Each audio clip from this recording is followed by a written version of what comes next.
मित्रों, पौराणिक काल से ही यह एक बहस का विषय रहा है कि संभोग करते समय किसे ज्यादा आनंद आता है। दोस्तों, विज्ञान भी आज तक ये पता नहीं लगा पाया कि संभोग करते समय किसे ज्यादा आनंद मिलता है, स्त्री या पुरुष। लेकिन आपको जानकर हैरानी होगी कि महाभारत में इसका विस्तार से वर्णन किया गया है। महाभारत के अनुसार जब धर्मराज युधिष्ठिर बाणों की सैया पर लेटे पितामह भीष्म से पूछते हैं कि संभोग करते हुए किसे ज्यादा आनंद मिलता है, स्त्री या पुरुष। पितामह भीष्म ने उत्तर दिया, इस सवाल का उत्तर देना कठिन है जब तक कि स्त्री और पुरुष दोनों का अनुभव किसी को एक साथ ना हो। फिर भीष्म ने कहा, युधिष्ठिर, तुम्हारे इस प्रश्न का उत्तर भंगासुर की कथा के जरिए ही दिया जा सकता है। अपने सवाल का जवाब पाने के लिए ये कथा सुनो।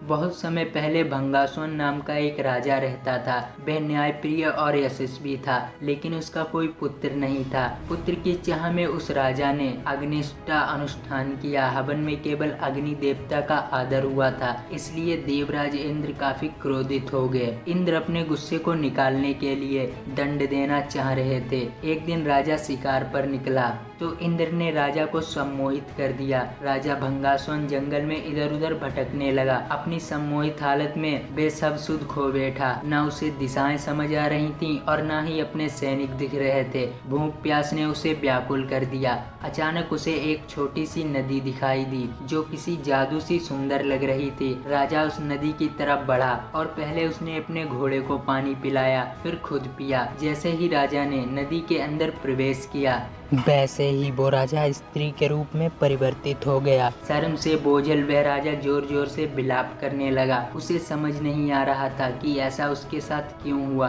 राजा भंगासुर सोचने लगा, हे प्रभु, आदमी से औरत बन जाने के बाद मैं राज्य की जनता को क्या मुंह दिखाऊंगा। मेरे अनुष्ठान से मेरे 100 पुत्र हुए हैं, उनका सम्मान कैसे करूंगा, क्या कहूँगा। मेरी रानी महारानी जो मेरी प्रतीक्षा कर रही हैं, उनसे कैसे मिलूंगा। मेरे पौरुष के साथ साथ मेरा राजपाट सब चला जाएगा। स्त्री के रूप में जब राजा वापस पहुंचा तो उसे देखकर सभी लोग हैरान रह गए। राजा ने सभा बुलाई और फैसला सुनाते हुए कहा कि वह अब राजपाट छोड़कर जीवन जंगल में बिताएगा। ऐसा कहकर उस राजा ने जंगल की तरफ प्रस्थान कर दिया। वहां जाकर वह स्त्री रूप में एक तपस्वी के आश्रम में रहने लगी, जिनसे उसने कई पुत्रों को जन्म दिया। अपने उन पुत्रों को वह अपने पुराने राज्य ले गई और अनुष्ठान से हुए बच्चों से कहा, तुम मेरे पुत्र हो जब मैं एक पुरुष था, ये मेरे पुत्र हैं जब मैं एक स्त्री हूँ। तुम लोग मेरे राज्य को मिलकर संभालो। उसके बाद सभी भाई मिलकर रहने लगे। सबको सुख से जीवन व्यतीत करता देख देवराज इंद्र को गुस्सा आ रहा था। उनमें बदले की भावना फिर जागने लगी। इंद्र सोचने लगा कि राजा को स्त्री में बदलकर मैंने उसके साथ बुरे की जगह अच्छा कर दिया। ऐसा कहकर इंद्र ने एक ब्राह्मण का रूप धरा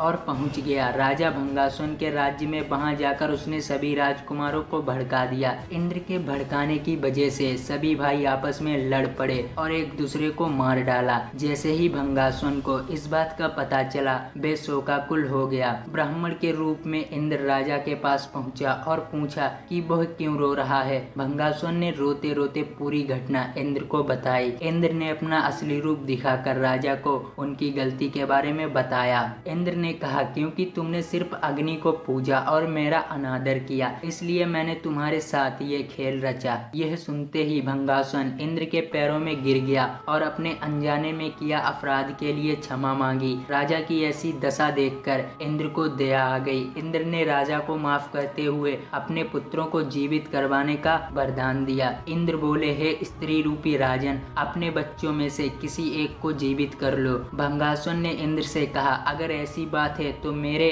उन पुत्रों को जीवित कर दो जिन्हें मैंने स्त्री के रूप में पैदा किया। इंद्र हैरान हो गए। इसका कारण पूछा तो राजा ने जवाब दिया, हे इंद्र, एक स्त्री का प्रेम एक पुरुष के प्रेम से बहुत अधिक होता है, इसलिए मैं अपनी कोख से जन्मे बालकों का जीवन दान मांगती हूँ। इंद्र ने राजा के सभी पुत्रों को जीवित कर दिया। उसके बाद इंद्र ने राजा को दोबारा पुरुष रूप देने की बात की। इंद्र बोले, तुमसे खुश होकर हे भंगासुर, मैं तुम्हें वापस पुरुष बनाना चाहता हूँ। पर राजा ने साफ मना कर दिया। स्त्री रूपी भंगासुर भंगासुर बोला, हे देवराज इंद्र, मैं स्त्री रूप में ही खुश हूँ और स्त्री ही रहना चाहता हूँ। यह सुनकर इंद्र उत्सुक हो गए और पूछ बैठे कि राजन, क्या तुम वापस पुरुष बनकर अपना राजपाट नहीं संभालना चाहते? भंगासुर बोला, क्योंकि संयोग के समय स्त्री को पुरुष से कई ज्यादा गुना आनंद मिलता है, तृप्ति और सुख मिलता है, इसलिए मैं स्त्री रहना चाहता हूँ। इंद्र ने तथास्तु कहा और वहाँ से प्रस्थान किया। भीष्म बोले, हे युधिष्ठिर, ये बात स्पष्ट है कि स्त्री को संबंध के समय पुरुष से ज्यादा सुख मिलता है और स्त्री पुरुष से कई गुना संवेदनशील होती है।